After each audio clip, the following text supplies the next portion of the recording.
こんにちは。今日はダナン観光の一つ五行山に向かっています。五行山はダナン市内南部にあり、車で市内からだいたい20分ほどで行けます。五行山は名の通り大理石でできた5つの連山で成り立っています。見えてきましたよ。はい、五行山ふもとまでやってきました。なんだかすごいお土産さんが連なっています。見上げると険しそうですね。入り口はどこだろう。大理石の山だからか石像持ってますね。入り口はゲートの向こうっぽい。なんだか怪しい雰囲気。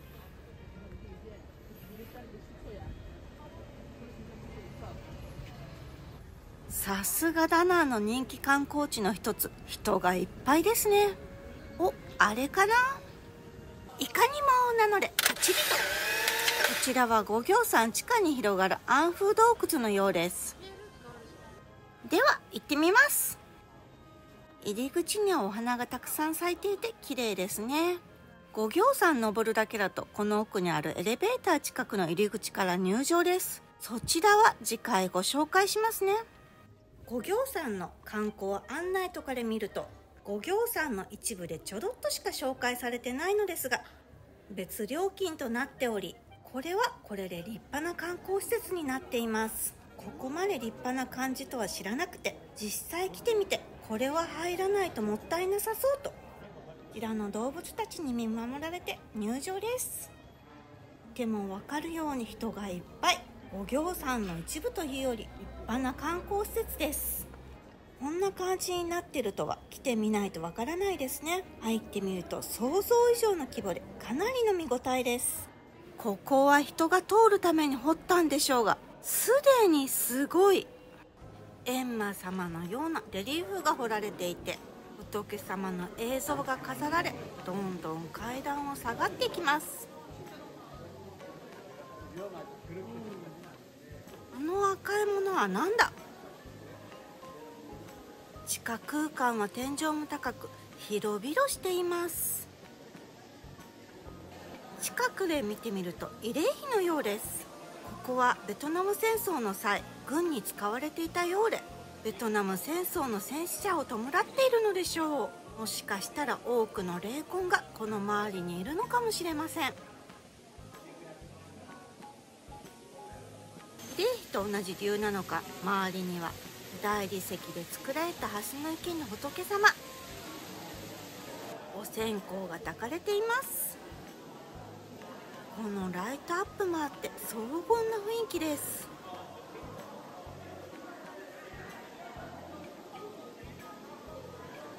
読めませんが案内です。戦争のことが書かれているんでしょうね。次はあっちの階段を登ってきますね。天台宗と読むのかな。まあ登っていきましょう。こちらにも案内があります。治療をしているような絵でしたね。仏様があり、ここは戦争で傷ついた人たちを治療する場だったのかもしれませんね。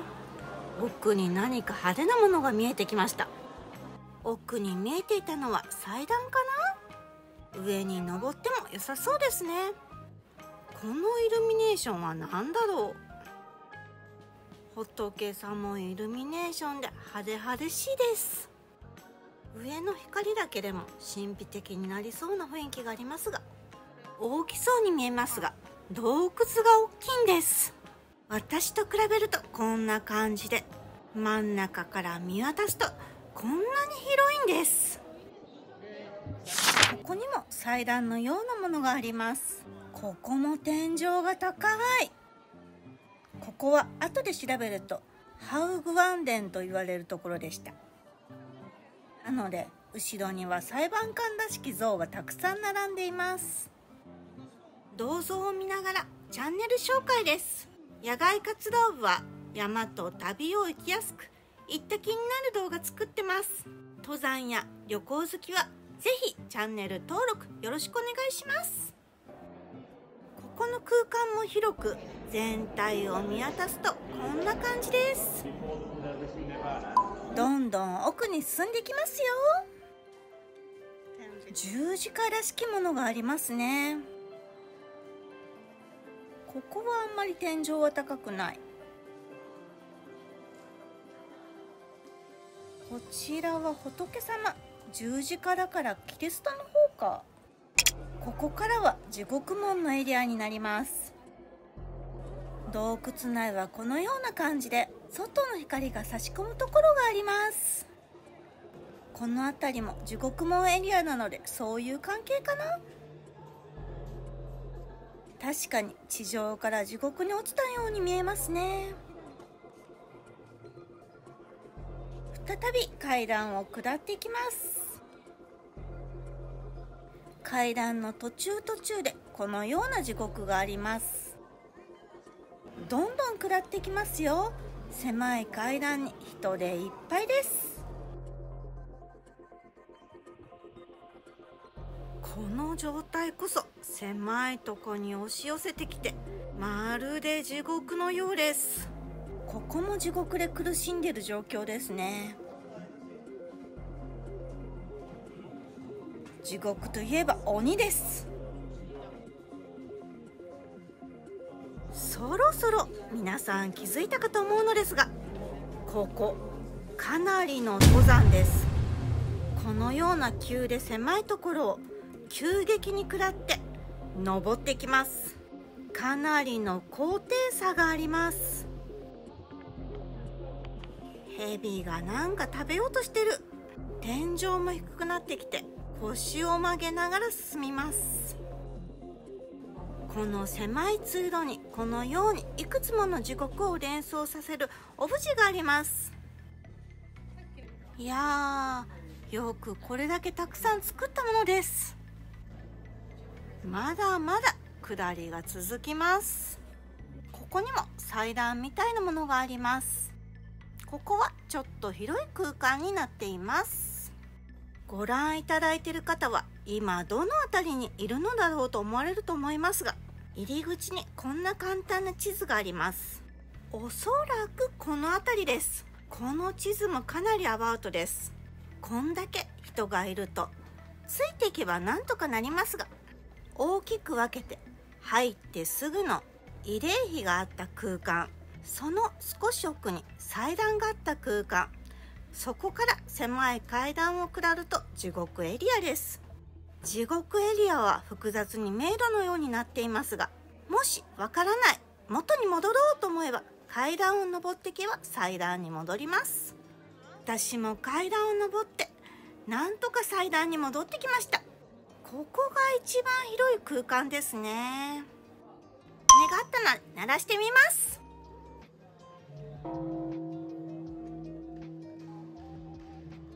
次は慰霊碑があった空間から皆さん階段を登っているので私も登ってきます。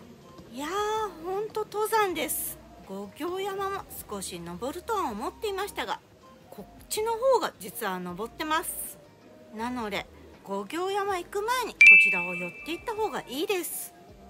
結構登りますが洞窟内なので少しひんやりしていてそれは助かります。この後五行山の方に行くのですが、そっちの方は暑くて大変でした。千手観音のような仏像の周りにたくさんの仏様が並んでます。上から下を覗くとこんな感じ。結構登ってきました。全体を見るとこんな感じ。すっごい数。位置関係的にはこんな感じ。それにしても大きな洞窟と思いませんか？床からずーっと行って天井がこんな上。天井が高い分まだまだ登ってきます。はあ、疲れる。ユーサは12日間のベトナム旅行をしています。前半でハロン湾の鍾乳洞にも行きました。あちらもすごかったですが、こちらもすごい。こちらは自然美を主張していた感じですが、こちらはちょっと宗教がかってるかな。階段の上り下りはこっちの方が激しく感じます。みんな疲れて途中休憩しています。洞窟頂上までビューンと行って、あそこ読めないけどいろんなとこに字が書かれています。こっちはこんな感じで仏様がいるので、自然の雄大さとこのような人工物の凄さを感じることができます。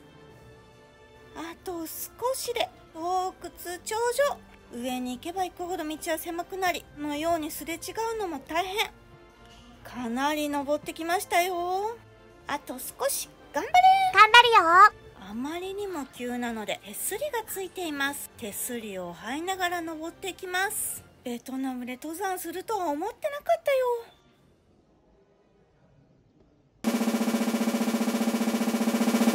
はい、これが洞窟頂上からの景色です。振り返るとたくさんの仏様のレリーフがあり、五重塔があります。すっごいですね。上からの景色です。街並みが広がってますね。さらに上に登っていくことができます。横には五重塔。登ると登ってきた階段を見下ろすことができます。反対側に下ると五重塔の隣側に来ます。今から降りて面白いことしますよ。見える？先ほどの頂上から下を覗いたらここが見えていたんです。では下っていきますよ。すごく急なの伝わりますかね。少し降りた。どんどん下っていきますよ。これ以上下っちゃうと見えなくなっちゃうかな。面白いですよね。